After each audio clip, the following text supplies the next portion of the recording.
out. Worked flawlessly. If it was easy, it wouldn't be fun, Yeah, right? then they didn't update that. And they broke everything. Right? That's how it works. Oh, there we go. Wow. Oh, Wow. Nice. okay. We have a time delay and everything. And then are we still waiting We on? can get going, We can but go and get started. we said, okay, I'll Okay. find it. So I'm going to call to order this meeting of the Climate Action Plan Subcommittee for the City of Salem for Tuesday, December 12th, 2023. President Ahoy. Stapleton. Later. All right, and staff to be identified as needed. Welcome, everybody. We do have one member of the public who would like to make comments. Thank you, Mr. Mayor, and Merry Christmas, Happy Holiday Season to everybody. Please introduce yourself. I'm sorry, I'm Phil Carver. I'm representing 350 Salem. I live at 1007 Newport Drive, Southeast 97306. We submitted written comments to the previously scheduled meeting, and I hope you all got those. I'm not going to dwell in detail on those, just to note that one of the really bad tipping points that is out there, definitely a science that the tipping point is out there, but we don't know where the tipping point is.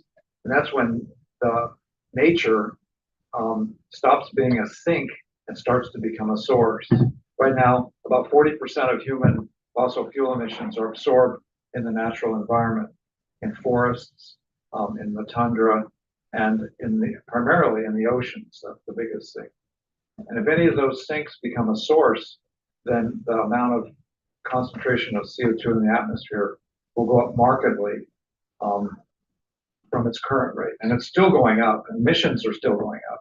And so there's a lot of concern we're going to break through the 1.5 degrees Celsius target from the Paris Accords, and even blow through the 2 degree Celsius a backup target. And those targets are very real because they're in levels where they think that the CO2 concentration and the temperature change will trigger these tipping points, like changing North Atlantic ocean circulation, or cause desertification and kill coral reefs, things like that. So that's all I'm going to talk about, this climate science.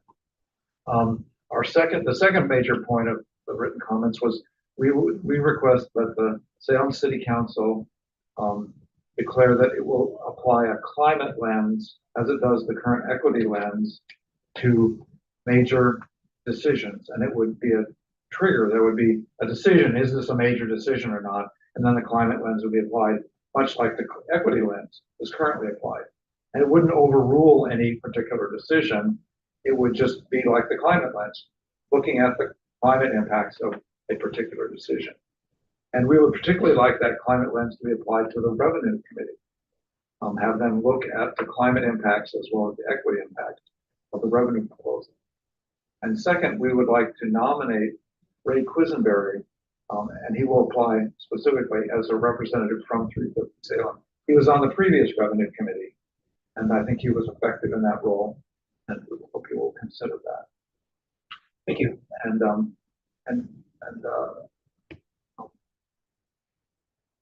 I had one other point.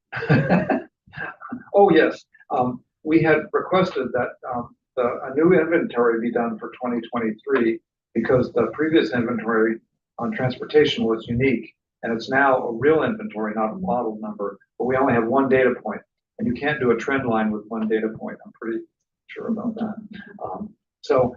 But given the budget crisis, we're willing to advocate a postponement of that and use 2024. So you'd have 2016, 2021, and 2024 as the dates in which the inventory is done. And that would give a nice trend line for other things like natural gas there. You finally in, everybody. Thank you. So anyway, that's my oral testimony, and I'd like to have the members of 350 who are here today introduce themselves. Lucy's a ordained minister. Go ahead, Lucy. I'm Lucy Hitchcock. I live in Pringle Creek community, and very concerned about climate and work on that through the Unitarian Universal Association. Laura Doherty, and I'm along with Bill, I'm a co-coordinator of 350 Salem, Oregon, and we have an intention to this climate action plan. So, Welcome, Mike. Mark Wood, I'm just a member of 350 and I live in Salem. Welcome, Mark. I'm Janet Lorenzen. I'm a professor at William University, an environmental sociologist, and I'm a member of 350. Welcome. And I would like to just back up for a moment and do a proper introduction of our new climate action plan manager. I just breezed right past that. And then as we were going on with introductions, and my brain kicked into gear. So I would like to welcome Juliana Douglas. Welcome. We're really excited to have you. I noticed that you have a thing on item 7, but did you want to just maybe do a quick introduction about yourself and tell folks about your background a little bit? Yeah, of course. So apologies to everyone who's heard this before. My name is Juliana, and I'm originally from the Pacific Northwest, so a bit south of here, Mount Shasta, California. I did my undergraduate work in environmental studies at University of Oregon. And one of the things that really stuck with me was that a lot of good policy was unable to come to fruition based on resistance. And so I was interested in seeing how you could create more buy-in across lines. And so I sought out a master's program for public administration in the South, where it was a little bit more conservative, to see how those conversations came about. So I was accepted to College of Charleston, and I got my master's in public administration with a concentration on environmental regulation and policy. And I completed my thesis work on examining environmental justice in natural resource extraction and of Native American communities.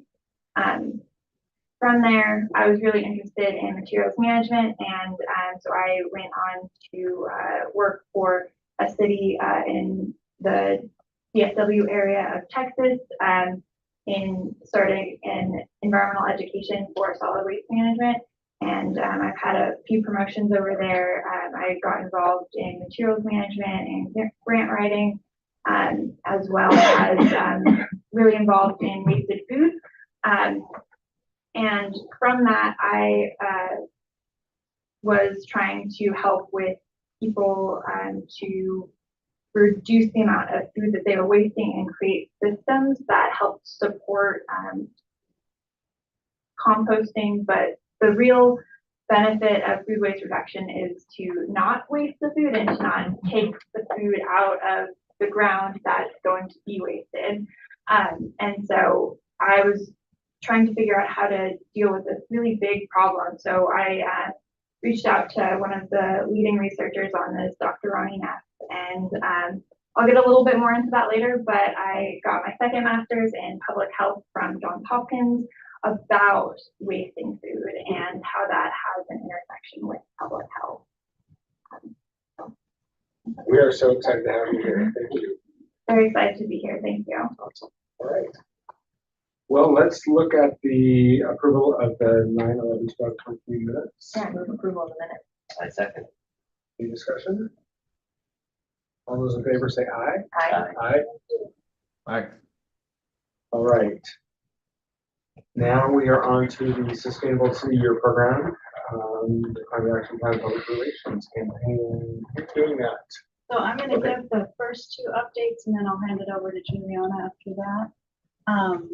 Unfortunately, we had the students and professors scheduled for a November meeting, and at the council we lost the opportunity. They finished their coursework last week.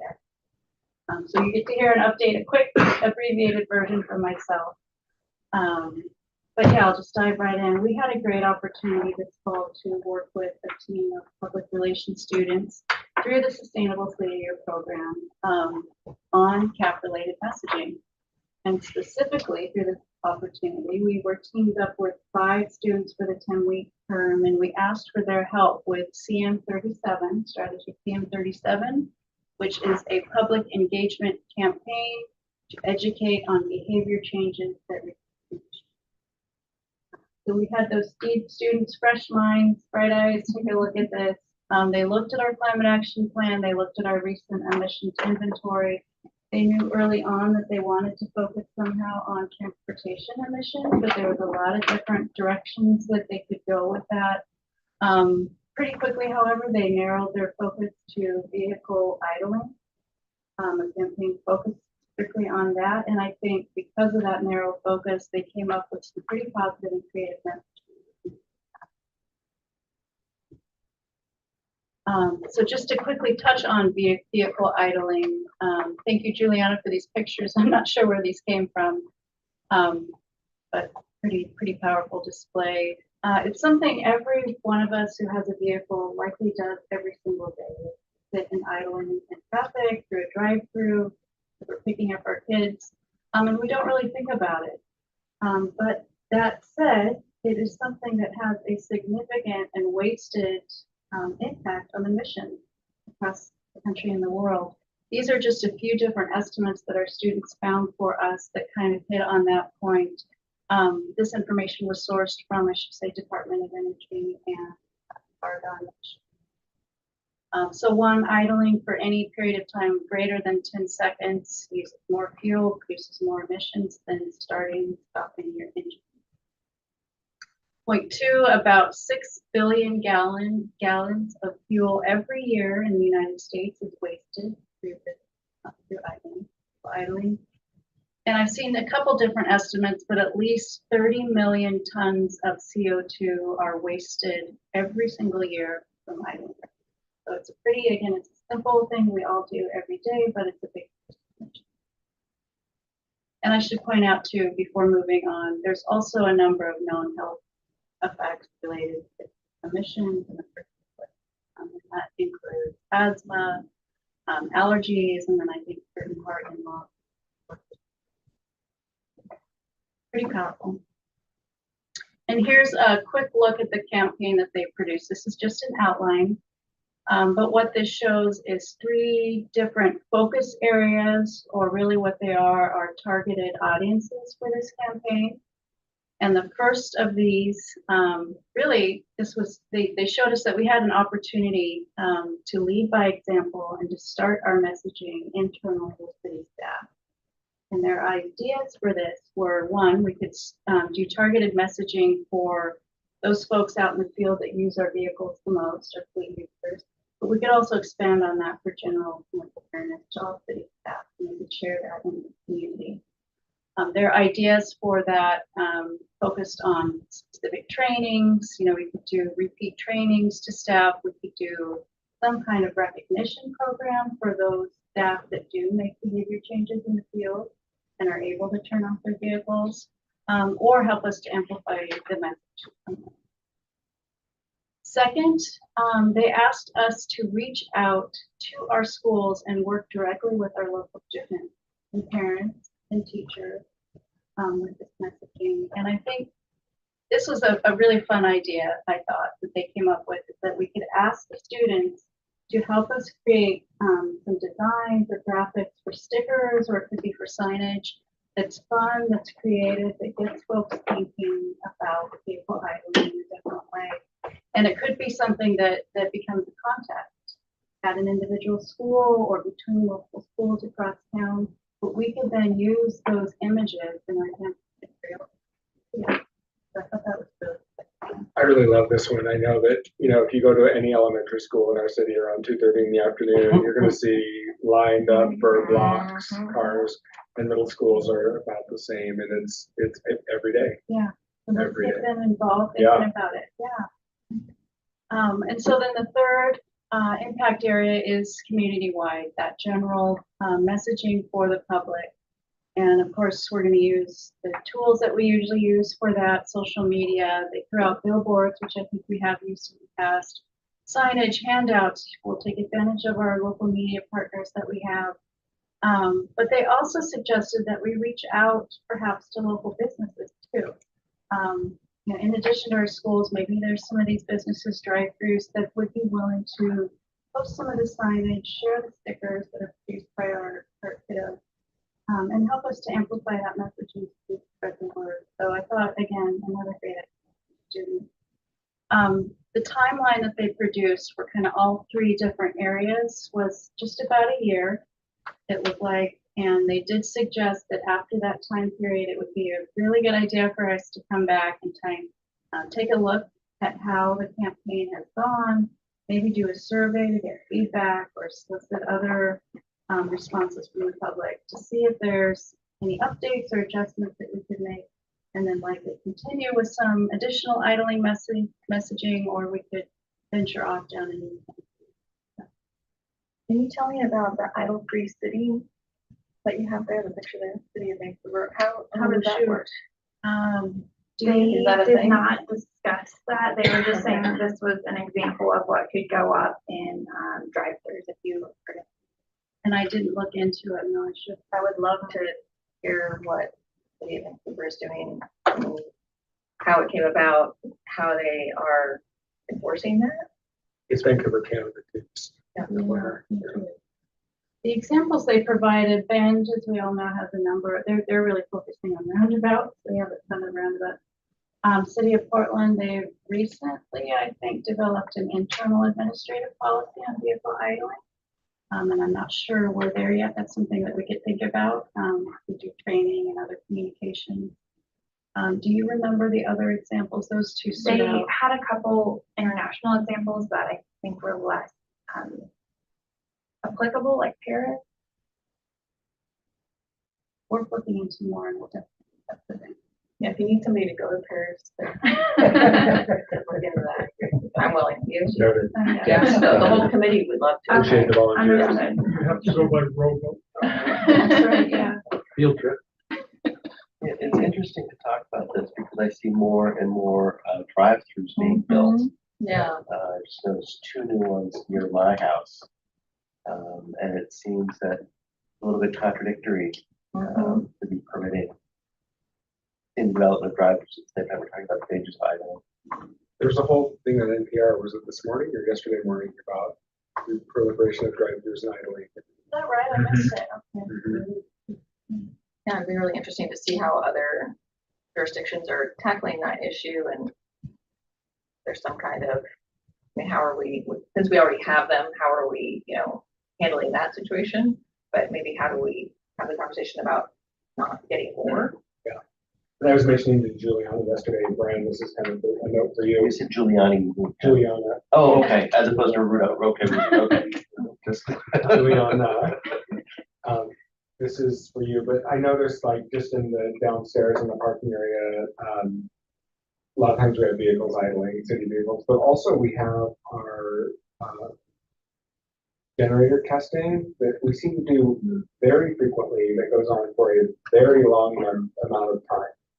And it's a diesel generator. And I'm wondering, and connecting the dots with last night at our Civic Center update that we got at council, where we're looking at new backup generators. And I know that you had some thoughts on that. So I just wanted to connect those dots out loud. So maybe we can look at an alternative and maybe not do, as we're getting ready to replace that system, maybe there's a better way to do it. But I know I get gassed out every Monday morning or something when I tend to show up here at Swarthmore, and they're hard to bring down there. So, yeah, just maybe there's a way we can do that a little bit better as we raise awareness and lead by example. This is great. I'm really disappointed that we weren't able to hear from them directly. Maybe, is there a way that you could compose a letter, maybe from me on behalf of the committee, to thank them for their good work? So they have something to acknowledge, we don't, because they kind of missed their opportunity to get some positive feedback. So it would be nice to. I think that's a great idea, Mayor. Thank you for thinking about that. I also think it would be great that as we get more information about this, or maybe we start to take some efforts that we're kind of loop them back in maybe in 6 months, or to let them know that something actually happened with their work. I think that's really important with our young people. Yeah, well, and this is part of the Sustainable City Year program. So we will have a recap, but there's it's part of a much larger program with the University of Oregon here. So there will be a bigger recap, and this can certainly be part of that. Courtney is the lead person. Anything else on this topic? Yeah, there's, one more slide, Okay, three more slides. Yeah, Two. sorry, we got into. we thought we were done. So Sorry. here's just a couple of examples. They produced a few. This is what some social media cards might look like. On the right, that could be like a digital sticker for our web, or we could use that information for handouts. I think any of these materials, you can see there's a QR code on the first one on the social. We would definitely need to link back to additional information on our website or. They had fun with this. There's one more example. This one was actually a billboard. Again, I swear we've done some billboards in the past, maybe for our Clean Streams Clear Choice campaign. We've also done it for neighborhoods. Okay. The neighborhood campaign recently, Yeah, Do You the You Belong Belong. Here? Oh, Yeah. I saw that. Yeah. So yeah, we have a history of using, especially the electronic billboards. Yeah, okay. So I think that would be a lot of fun as well. Yeah. And then I think one more final slide. We got some feedback from the professor, and I just thought it was interesting. I wanted to share with this group. These bulleted items were kind of the guiding strategies or themes, if you will, that the class used as they were developing our campaign. And I think they were important. One, again, they could have gone a number of different directions with this. But I think the fact that they were able to narrow in the focus of this campaign so specifically, I think that can add some power to our messaging, at least to start, and then we can go forward. But they felt that that was important. Second, the importance of language can't be overlooked. It's very important to keep things simple, positive, non-divisive, as much as we can in all of the campaigns. Positive reinforcement, encouraging the behaviors that we want to see really goes a long way. And should be kind of the top approach. An inside-out approach, again, taking an opportunity to lead by example and utilize our almost 2,000 staff to help share the message. Makes sense. Bottom-up initiative, bringing in the community, especially those students, to help think through the problems and what it might look like to solve them through their minds. I think that's powerful and can really get folks talking. And then again, this is a narrow platform. There's much that we need to message and share related to the CAP. But I think it can be seen as, and they saw this as a platform for future continued messaging related to just excellent ideas. I thought they were interesting. And then I'll just point out Juliana and I we were able to see the students' final presentation in class. Just ton of energy. They were super excited and it was great. Great. Did you go down to Eugene? We did. Awesome. I think that was the last thing. So we have a final report that they provided just yesterday, actually, that kind of provides a bit more detailed timelines and quickly messaging ideas. A nice package that was produced. Do we have any budget capacity to deliver on this? Great question. Without an answer. Yes, we have some money in the budget depending on what this is. Yeah. Yeah, we have some money. Okay. We council allocated a small amount of money for population service. Right. Fields and service. Right. So you'll continue to develop this and, all right, great. Any other thoughts or questions on that? I think it's great. All right. Fantastic. We will move on to the draft 2023 annual report. Okay, so a copy of the 2023 report was included again in the agenda packet. And I was hoping today just to walk through quickly a few of the highlights from that report. But first, I did get some edits early on and make some changes, but I wanted to make sure, see if there was any additional feedback from this group on the format. This is kind of the first annual report that we've created, and the thinking is that this would be submitted to City Council in January, I think, as an information report. So if there's any feedback, things we missed, or graphics, whatever it may be. I am just coming back from the 2 weeks, so I honestly, I skimmed it, but I did not read it fully. I would love to be able to read it again and get you feedback before the end of December. Generally, I thought it was great. So, yeah. Is there anything that we can quantify in terms of reductions? or In benefits? I mean? terms of reductions, not yet, but we do TBD, but we do have a couple updates on how we would like to approach that going forward. Even though, like, is it Willow Lake or? We have like the cogeneration facility there, is there quantitative data that comes out of that? Yes. Good point. We actually have that on our website. Okay. Happy to report that that generator is running optimally now. So Which we're having a lot of Which issues. isn't the first always year. the case, No, so that's great. yeah, this last year. We do have some electric vehicles, right? Mm-hmm. The way that we can quantify the benefits of that. We have hybrids. I don't know if the city has any electric. We're in the process of acquiring electric street sweepers. Yes. Yeah. And They what have for about, like a street sweep, conservation? for narrow for bike lanes. Right. I have. Yeah, we need to find, and I know Juliana's been working on building some. We are making progress. I think that's what you're trying to get at. How can we convey the progress we're making, even though I feel like a lot of this is foundational and we're kind of building and soon people will be able to see the fruits of our labor. Yes, memories are very short. Yes, they are. So true. Particularly short. All right, so just quickly walking through some of the highlights. This, I think, was the biggest, and we have her here, and she. We have full-time, energetic, well-experienced staff on board. That's a huge success. I remember way back in 2018, I think we were all talking about how important it was to have this position filled. Yeah. Been a while. You're welcome. Thank you. I guess we should acknowledge also the great job. Heather Yes, did. absolutely. Oh, yeah. You have guided us and steered us well. Heather. We appreciate it. And raised a boatload of money.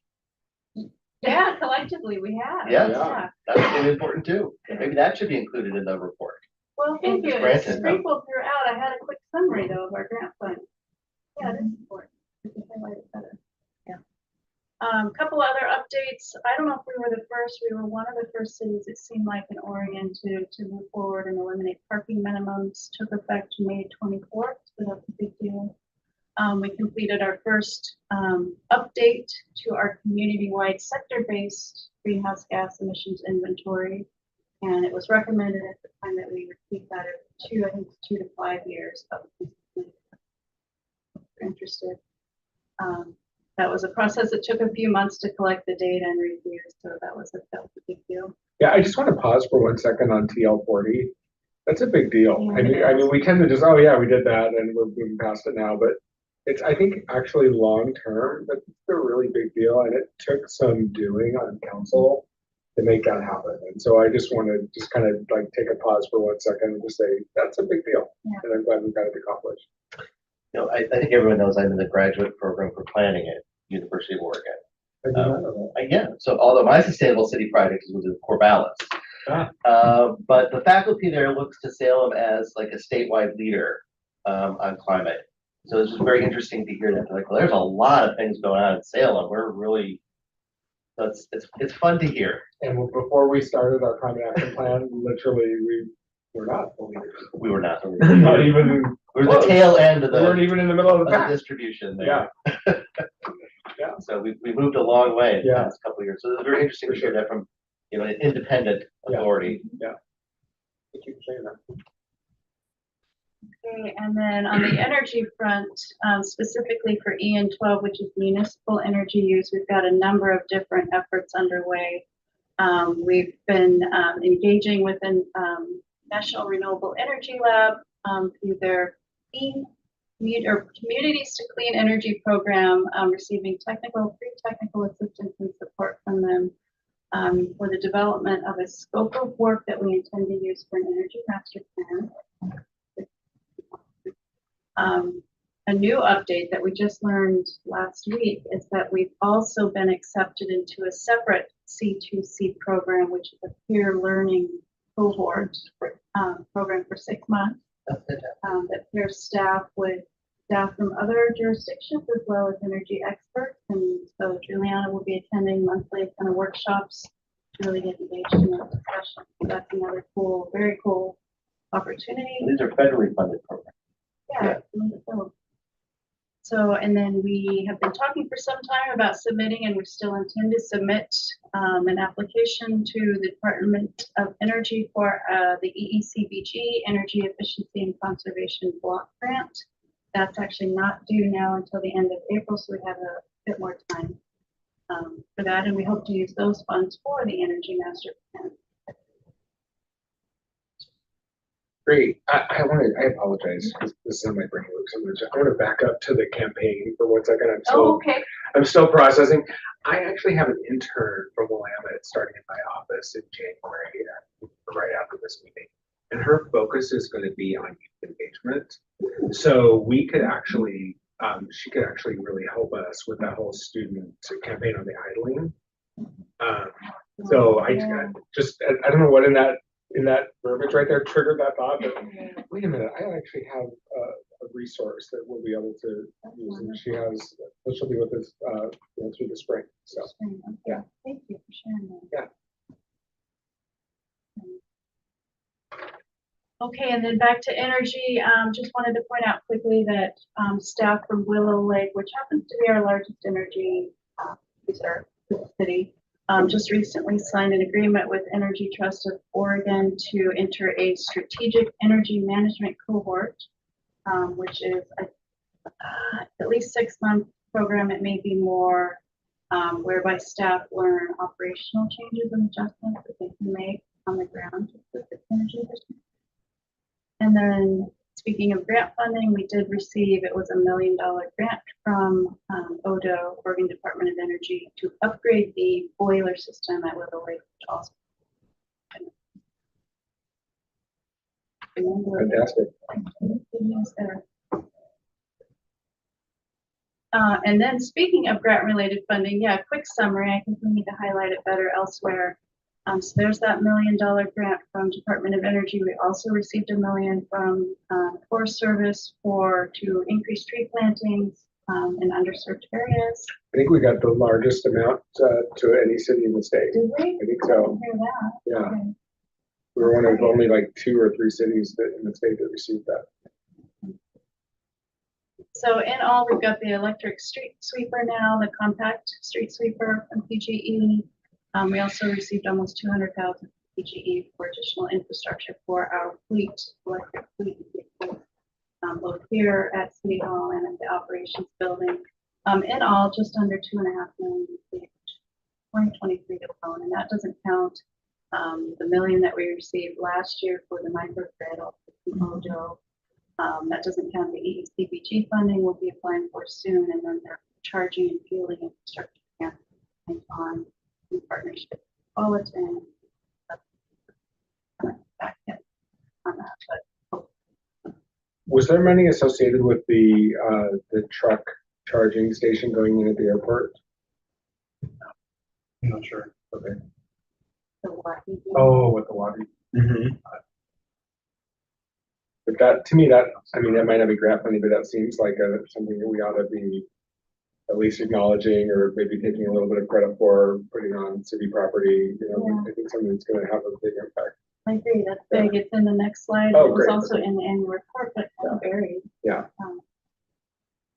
So there it is. So yeah, so we've got second line, that's that lease with EV Watt for heavy duty trucks infrastructure. Just signed on an agreement with PGE to develop charging infrastructure on poles in the state right away. We're working on a solar feasibility study at the airport, and I think that is expected to be wrapped up by February, March. Very exciting. Yeah. Technology has changed to allow that to be possible, whereas before, because of reflection issues, hasn't been possible in airports. And now with the new technology, I understand that it's now possible. I'm excited to see what possible. Yeah. I think one of the questions we'll have to ask is whether we want to just generate enough electricity to offset the costs for the airport, or if we want to do something a little bit more ambitious. I want to go big. There's a lot of land out there that we can't do anything else with. Yeah. It seems like a lot of. Yeah. Right. And then we're well underway of the multi-year transportation system plan update, which is working in tandem with the climate friendly and equitable community rulemaking by the state. Staff have budgeted for and have just started to plan for charging downtown parking on street. We should hear from focusing on that. And then the Sustainable Cities program, that's an opportunity that will continue on the rest of the year. And I know that for winter term, there's a course interested in EV policy for cities. And there was also potential for another public relations. I think we might be looking at heat pumps. Yeah. Lots of opportunity in that. Good question. How do you quantify? I know that we've done a lot with our walking and biking infrastructure. And how does that, I mean, I know that those are transportation projects and they're kind of accounted for over there, but they're also CAP projects, right? Because any kind of crosswalk or All the bond projects. all the that we bond just projects approved. that, you know, or the new grant that we got for the Undergrade bridge. Yes, on Bridgeville. for biking and walking. I mean, those are things that I know we kind of account for them in transportation. But anything within that transportation system that's helping with walking and biking, I think should be accounted for in our CAP Like the program. Union Street Bikeway. Yeah. I mean, we're getting ready to have an actual system of walking, biking, which is, The $2.8 million grant has not yet been announced. yeah, we just got, it's so exciting. The bridge. State Streets for Homeland Safe Streets, Oh, nice. 20 is plenty, and, and some speed signage, cameras and, trailers and vision zero. yeah, planning Oh, for vision yeah. zero. That's great. Yeah. I know, I There's a got lot of teary money eyed. out there now. Yeah, we got the full amount we asked for. I know, which is it's- so unusual. Yeah. So, Congratulations. so things like Yes, that. we can account for that. Google Insights has a pretty powerful tool that gives some estimates that are fairly accurate considering how many people use Google to get around on the, I know they report in kilometers, but the miles that people use to get around into them. Well, and based on the report we got last night at City Council, I'm thinking our library probably has some data on Glenford. How many people That was are really riding by detailed bike in the report. library? I can't believe how much stuff they track on you in the library. All right, I think that, is that the last one? Yes. Yes. Any other thoughts on the annual report or Kathleen or? Councilor Gonzalez, do you have anything on this? No, all good so far. Thank you. No questions. Thank you, just wanted to check in. Great, yeah, I think, Yeah. you know, it's, when you think about, as we're going through it, it doesn't seem like maybe we're not, but when you really look at it, like the year review, that's, Yeah, you know, we need to be able to share it. right, we have to tell our story better, for sure. And we have a communications person coming on board soon, that's going to help with Yeah. messaging. So, great, End of the year. Interviews are next week interviews are next week, so, yeah. on Tuesday, so probably have a decision by the end of the week. Yeah, it was, yeah. Anything else on this? So a little bit, Okay. speaking of how to talk about what we've done, my background is a little bit in stats. So please bear with me if this is boring to you. I deeply apologize, but I think it's really fun. So I went through and I looked at what's already been done and where we're at in the progress, kind of to understand more for myself. But I thought that it was interesting and useful, so I wanted to share it with you all. So I found out that of the 183 implementation strategies, we've started in some level about half of them. And that's fantastic considering how new a lot of these programs are. And I wanted to look a little bit further on looking at the estimated greenhouse gas reduction potential and where those all fell into the different categories on what level of complete they are. And that's really fantastic. 70% of the implementation strategies are classified as low greenhouse gas reduction potential. And there's some pretty good progress on that. Same with those under the medium classification. The one that I was a little bit concerned with is the high classification shows about 1/3 are in under review. And so that normally means there's some sticky stuff going on with either litigation or whatnot. And so that's something that I'll be tracking carefully. And for those, to make sure that we still can meet our climate action goals, there might be a point when we need to reevaluate and see if that's the right approach to take, or maybe we should be a little bit more agile and look at a different way to go about it. Great. And then I also wanted to see what categories we're making progress in.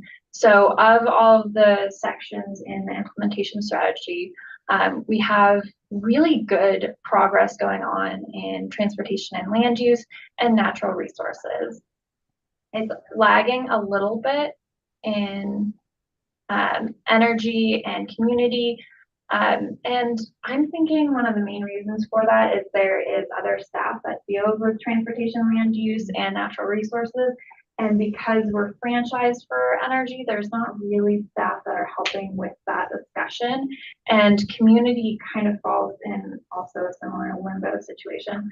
So I think that my approach would be to work more as support with some of the existing staff and make sure that climate action is still being talked about in those discussions, but put more of my effort and energy in some of the categories that we don't currently have staff to do that implementation. Well, I think that's from our, from our public comment, I think that's one of the things that could be beneficial is if we start having a climate lens on major decisions, then that sort of helps spread this throughout the organization and elevates this conversation. And it's not just all relying on you or you, it's more of an enterprise approach to climate as opposed to, oh, this is a committee thing.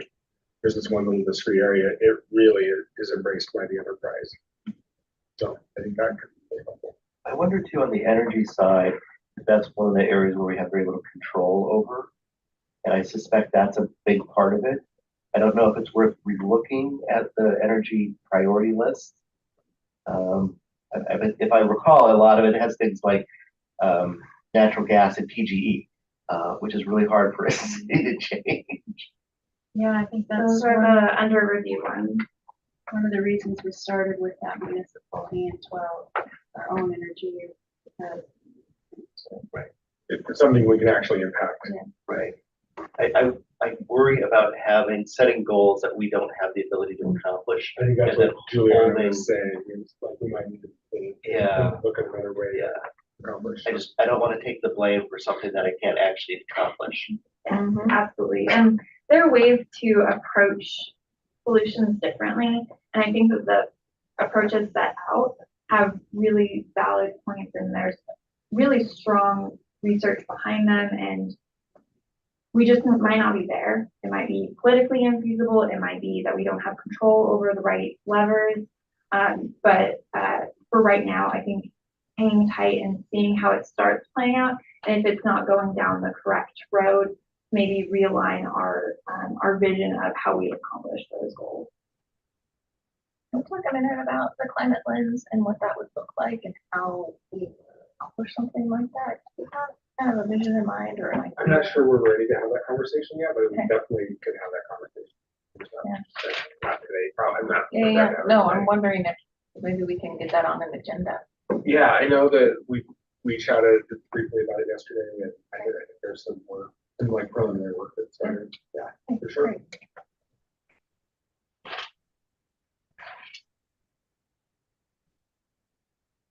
So I'm going to go ahead and jump into, if it's all right with everybody, the next item, the plan for next year. Yeah. So the ones that I've highlighted are ones where I am the lead in. So just so then I can kind of get my head around what I'm doing. Transportation and land use, we have the Salem Transportation System Plan. So I'll be supporting staff that are going through that in the meetings, making sure that we are talking about how climate can be impacted by the decisions on what's being done in those rooms. Transportation and land use 21, DEQ commute trip reduction. So that's looking at, as City of Salem is a larger employer, what are we doing to help reduce trip on our commute trips on our system. And so working with human resources and seeing if there's a way that we can track the programs that we do have and see if there's opportunities to kind of reduce those trips further. So right now the city has some plans or has some policies that support telecommuting at different levels and different departments, and just seeing how that's going, who's using it, what are the climate benefits from that existing, and that data will give us more of a baseline of what we can do to stretch those opportunities in the future. Transportation land use 24, charge for on-street city controlled parking. So I'm working with urban development to have those conversations and to make sure that that is going in the direction that we're asking it to. So for energy, for EN04, I would like to suggest the begin reporting on community greenhouse gas emissions on a regular basis. I would like to also have a publicly facing dashboard.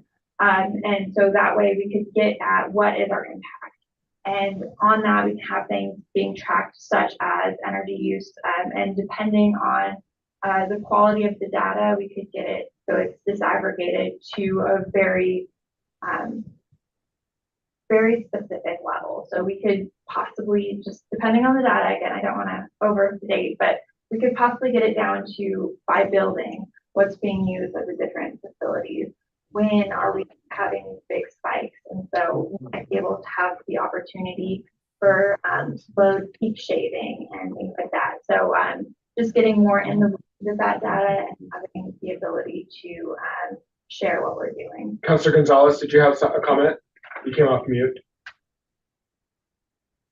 No, I didn't. No. Okay, thank you. Just wanted to check. But if you have other ideas, the cogen is a great thought, electric vehicles or the low emissions vehicles, having those added into our dashboard would be fantastic. They'll be working with Brian Zink on getting a lot of that data and seeing what we can use for that. And that would be something that could be available on an annual basis pretty easily. We might be able to get some of that data a little bit more frequently. Some of it just won't be available in that level of specificity. Then EN11, Climate Champion Project. So that is where we are looking at kind of a green business program. And I am working with Marion County. They have Earthwise and they've invested a lot in having that be using the Green Biz tracker. So that's a very expensive program. It gets very into the weeds with these businesses and organizations on what they're doing. So it's asking them for square footage of the buildings. It's asking them for energy consumption. It's an in-depth program, and that has a lot of benefits. It allows people to really see how they're doing. And because it's a sophisticated software, it actually allows them to track how they're doing so they can see it themselves. And I don't want to compete with this program. Not only do they have the fancy expensive program, but they also have grant funding for these businesses as well. And I don't think that I could scrape together a program that would be cost efficient and should compete with that. And so to really support what they're doing, they have some geographic constrictions. Half of, or not half, but part of our city is in Polk County. And so being able to expand that through all of Salem to West Salem would be something that I could bring to that conversation and help with expanding the program to West Salem businesses. And it would be the businesses in Salem would be eligible for a special badge that's very City of Salem, and we can have that be cute and show that they care about being Salem green businesses. And they've also asked for it to be a chance where I would be able to network with those businesses and discuss more of the climate action plan goals. And so having that collaboration and getting some of the buy-in for a lot of these big picture projects that we don't have control over, but having voluntary buy-in would be extremely beneficial to our climate goals. And then Energy 29, that's working to create a network of renewable microgrids. One of the grants that Heather's worked on, and that is going to be finishing up in end of 2024. So I'm just working on that and seeing how that goes and seeing if there are opportunities to expand that program and how it's working out for. This is a microgrid program? Yes, it's in southeast. Next to the new operation. Right, so we have, well, do we have a vision for multiple Not yet, microgrids? not yet. It's in the cap that we expanded on. Not yet. And that's Yeah. PG's goal. That's PGE's goal. A little bit of it covers community benefit agreements.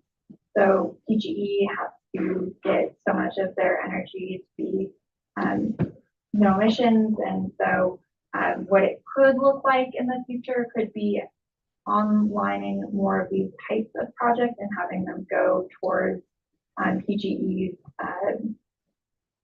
renewable energy supply. Right, we talked a little bit about this when PGE did their presentation.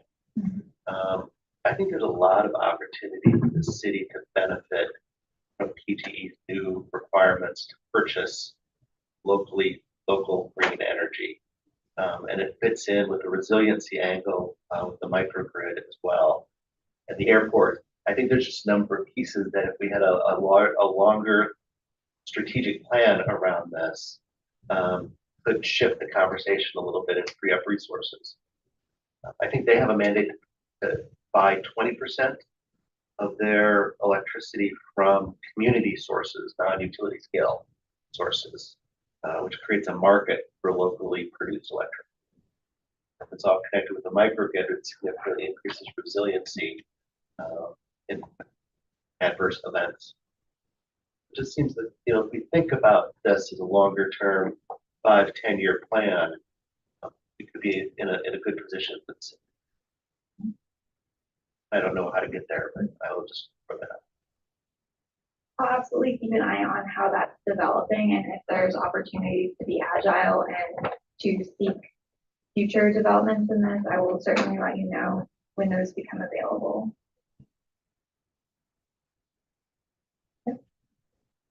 So one thing to think about is this year we're going to be doing the design work for the Civic Center, City Hall renovations. Perhaps Juliana can participate in that process and talk about steering that work also. So just being plugged into that because it's going to be a $40 million renovation to this building. We're planning windows and roof, HVAC system, not sure. Yeah. Okay, so there's a huge opportunity there to affect the energy use of this building. Just those three things will change the whole dynamic. Your involvement in that project would be beneficial. I would love to be involved, and that would fit really well with the work that Heather and Robert are also completing on with the National Renewable Energies Laboratory and the Energy Strategy. So an invite to that would be There we go. fantastic. We have a perfect laboratory here. Excellent. Then Energy 32 promote incentives offered by Energy Trust of Oregon. So in this, I'll talk a little bit more in the community section, but I want to be more involved with the community and making sure that I'm getting this information out. So I'd like to create a public-facing newsletter and combine that with more of the progressive comments on what we could possibly do, giving people resources to what they can do, absolutely highlight some of the great work that's being done at the city of Salem and provide just those more in-depth resources and giving people that interaction. And then the things that are more community applicable, I've already talked to Kathy in communications, and she'd be happy to pull whatever I have that's applicable citywide and not just for people who are interested in climate action, that they can get that into their regular newsletter as well. So we have a little bit of crossover, but it would be a bit more targeted to people who are more prone to pro-environmental behavior. Oh, and other cool note on that is the Oregon Department of Energy has earmarked about 3.3 million for funds of deployment of energy or of heat pumps in this region. So I'm talking to a couple of community-based organizations and seeing how they might be able to work with helping deploy that in Salem and how we could get that help going. For community, CM01, create an environmental screening tool. So we have a lot of data and tools around this. I'm going to meet more with IT and GIS and see if there is something missing and what that is and where we can pull data from to complete that project, or if it is completed, see what can be done and how we can incorporate that and use that on a regular basis. Community 37, and this is the Create the Public Engagement campaign around reducing emissions. So it's a little bit of what Heather was presenting on earlier from the UO students. And so I'd like to use as much of their free labor as they would like to provide us with and make sure to present those messages and doing so strategically, presenting the right messages to the right audiences. I don't want to come up against backlash, and I would much rather have it be more positive, friendly, amenable to the consumers of that content. Then Community 39, pulling into this is having the framing be more over resiliency, so then people who are less likely to engage with content that's about pro-environmental behavior might be more likely to engage with content that's about resilience. So pivoting that conversation to get a bigger pool to draw from. For materials and waste, more about my background is that I would love to be more involved in the reducing of food waste. So I've created some tools, and I think that I could make them more adapted to the Salem community. And just, I'm so excited that you have the solid waste committee and supporting what you all and Ryan are doing. And the recent rate restructuring that was done is phenomenal. So making sure that we can get how that's a good thing out to people and show people how to reduce their waste as a climate strategy. We would love to have you at our committee meeting to come and kind of give your knowledge to the committee. I think I'd be more than happy fantastic. to.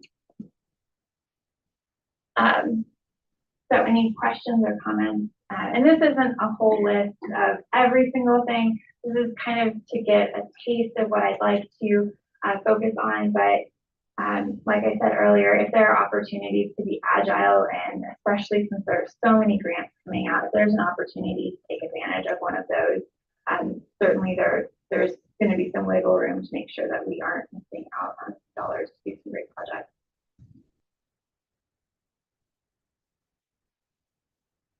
My one concern is our ability to run effective public communication. They take a lot of work. They're hard to measure the results. And it seems a number of these strategies are public outreach strategies.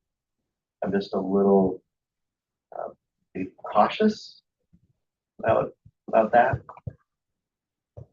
In one of the tasks that I was asked to do, I was having to go through about 2 years of social media posts.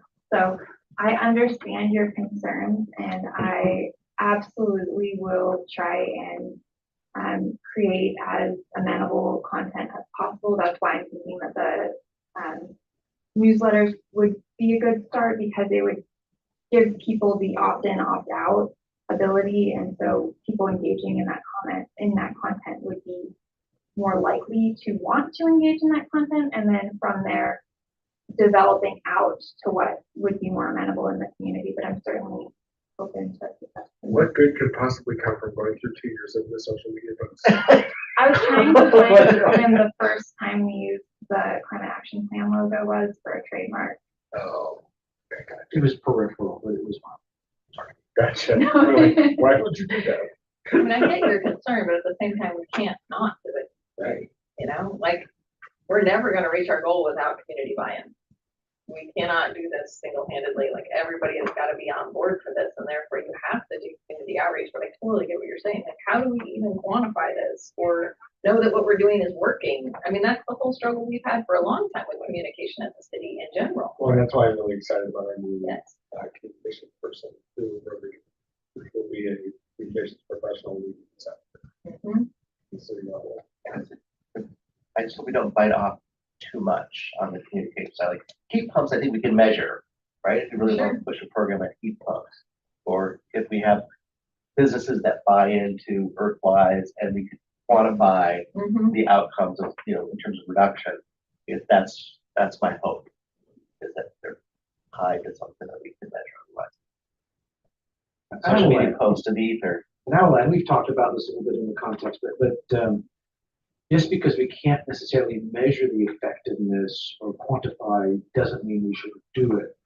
And public education is one of the most enigmatic things that you can embark on. I've been involved with it in a variety of ranges within the environmental field, clean water, all of that. And in many ways, although we say our goal is to educate the people, our actual implementation is to provide opportunities for them to be educated, not you get involved that field enough, you think, well, everybody must be interested in whatever it happens to be. And then you find out that actually people are interested in your school system, public safety, or something else, and less climate action, urban streams, whatever. So yeah, we're working to get the opportunities out so that people can learn and get them interested in being interested.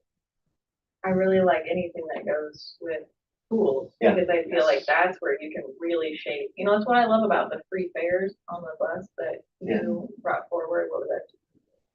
Year and a half, because that changes behavior for a whole generation of people, right? So how can we kind of target those that are really, I don't know, have greater influence? Right. Great kids who are bus riders.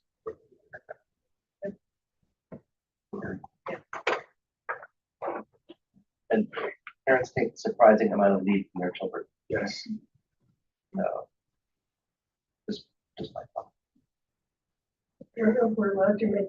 suggestions. Not typically, but go ahead. I just want to bring in churches. Because denominationally, there's often programs for climate, but the local congregations do not know how to do that. And you've got some wonderful ideas. And for example, the missions one, you should tell the churches that. It gives them something to do. Great idea. Actually, that one, fantastic idea. That one has been brought up, and if you want to reach out and let me know who the contact people are as a new member of the city, I would really appreciate that, and I would be happy to try and get them on board. We do have some established relationships through our Safe Park program. Okay. So we have 13 churches currently who sponsor it's a Safe Park sites for homeless folks who live in their vehicles. So we have an established relationship, and so that could be a starting point, and then lots of other opportunities too. Thank you. There are a number of congregations that have done some leadership work on this in the city.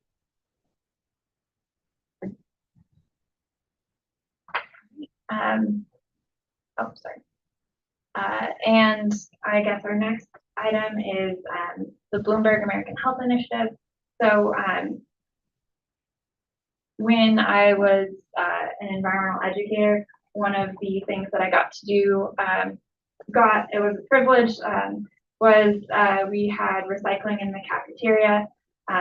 I don't know how many of you have been to a elementary school cafeteria, but these were some of my first opportunities that always happened to come on French toast day, so everything was covered in syrup.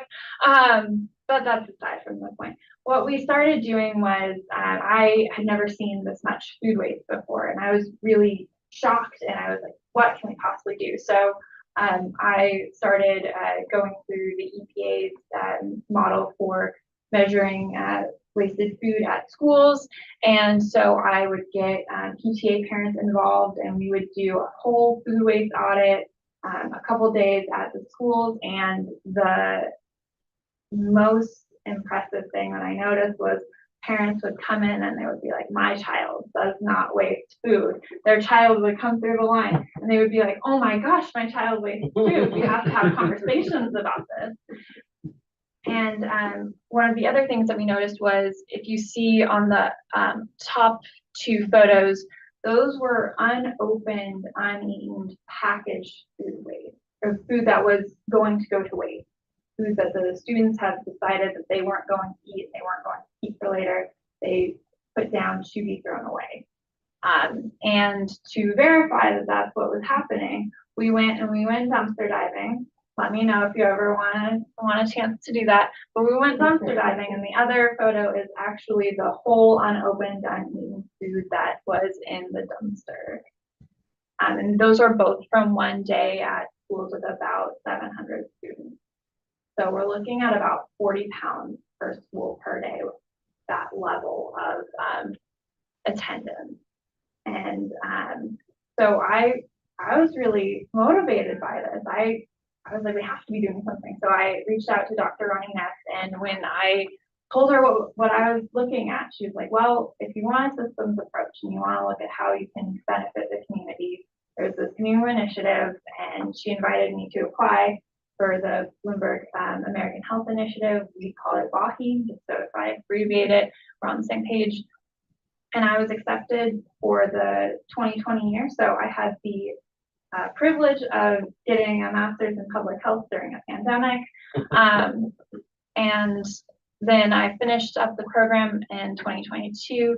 I'm very proud I graduated with a 4.0 GPA while working full time. Thank you. Nice. And after that, there was a 1 year service year. So I finished that up in May of last year with the city of Frisco. And I was in the environmental challenges cohort. And what that really is my collaborating organization with City of Frisco. And now I'm no longer with City of Frisco, so my collaborating organization is also you all, City of Salem. And what that means is it opens up the City of Salem to grants and technical assistance.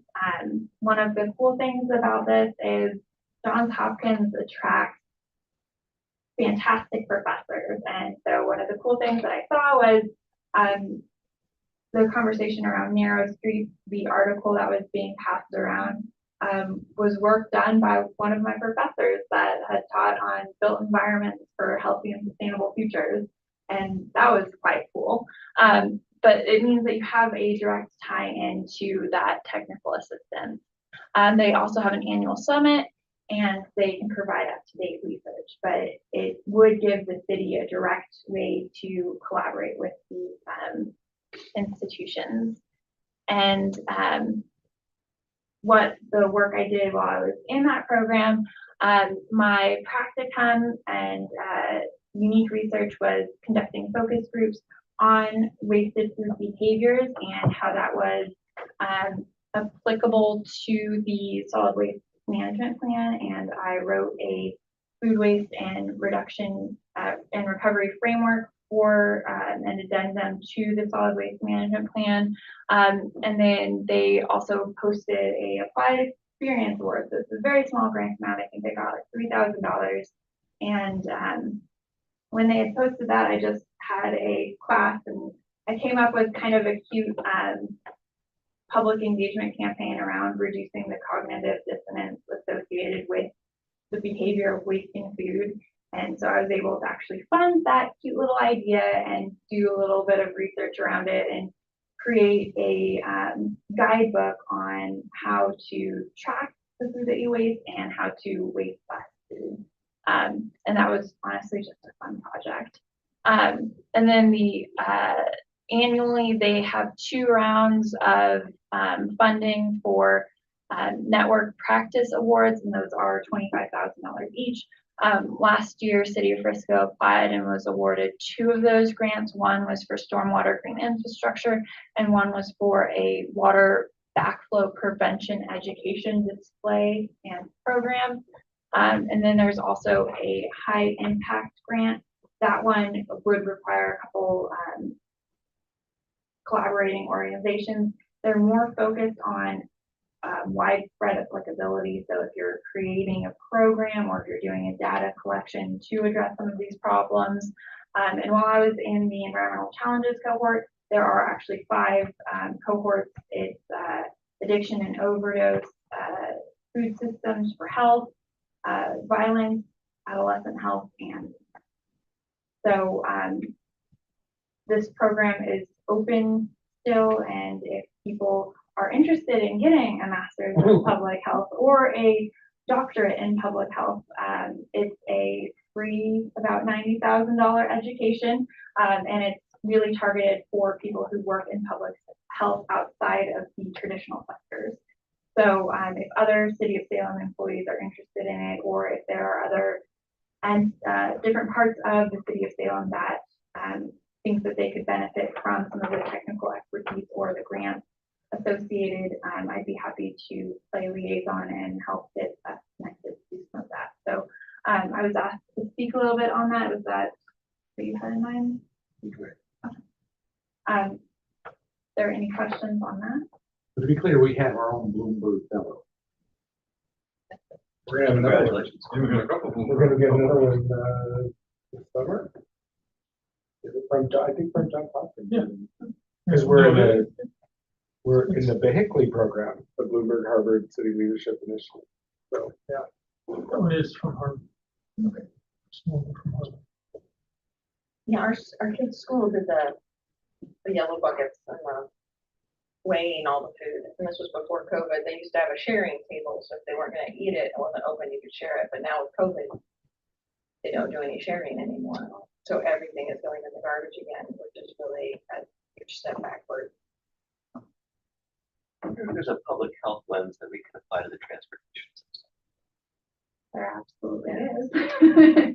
But I don't know is typically how we would look at it. I mean, obviously we care about safety, but broader People public getting health. run over perspective. is Feel like not definitely a good. public health issue. Yeah. Well, I mean, it also, Heather alluded to it earlier, but the asthma impact of vehicle emissions, idling has a special impact because the engine isn't running at optimal temperatures, so it's an incomplete combustion, which increases more of the particulate matter that's in the atmosphere.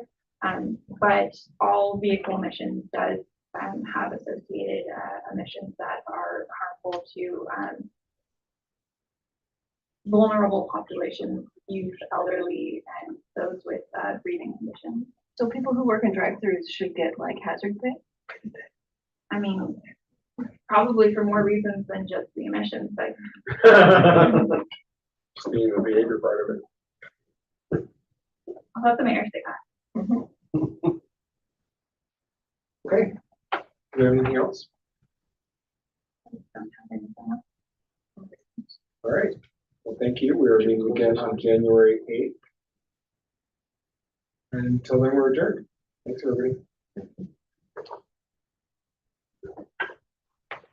You gotta stop the streams. Stop stream. Stop stream. Excellent presentation. Are we still streaming? Yes, we are. Is Go ahead and hit the end there.